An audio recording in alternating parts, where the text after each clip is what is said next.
আপনারা সকলেই সাক্ষী দিলেন, দোজকের মালিক আল্লাহ, বেহেশতের মালিক আল্লাহ, এই পৃথিবীর মালিক আল্লাহ, কাবার মালিক আল্লাহ।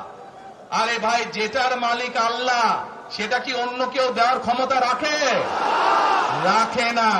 তাহলে কি দাঁড়ালো? নির্বাচনের আগেই একটি দল এই দিব ওই দিব বলছে, টিকিট দিব বলছে না?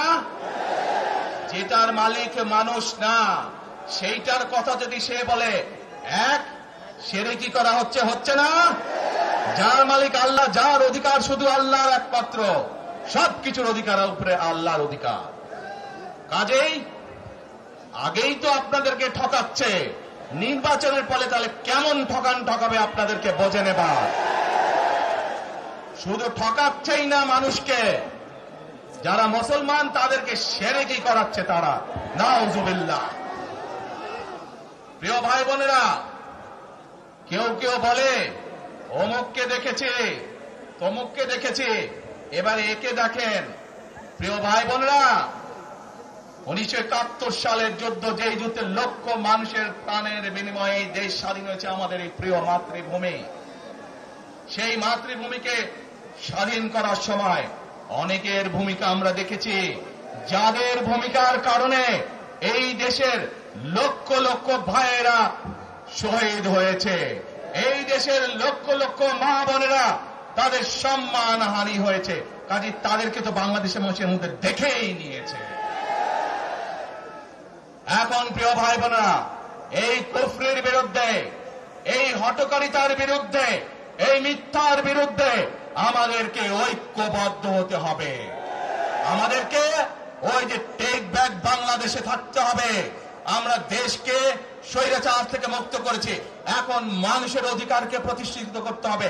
শুধু ভোট, শুধু কথা বলার অধিকার প্রতিষ্ঠিত করলে হবে না, মানুষকে স্বাবলম্বী করে নিজের পায়ে গড়ে তোলার ব্যবস্থা করতে হবে।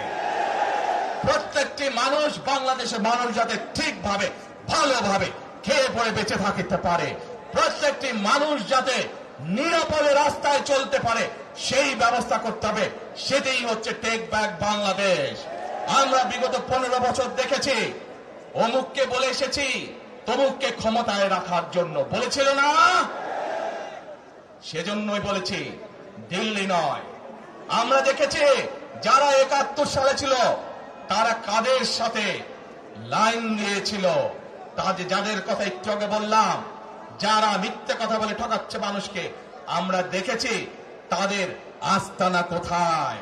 সেজন্যই বলেছি, যেমন দিল্লি নয় তেমন পিণ্ড নয়, নয় অন্য কোন দেশ, সবার আগে বাংলাদেশ।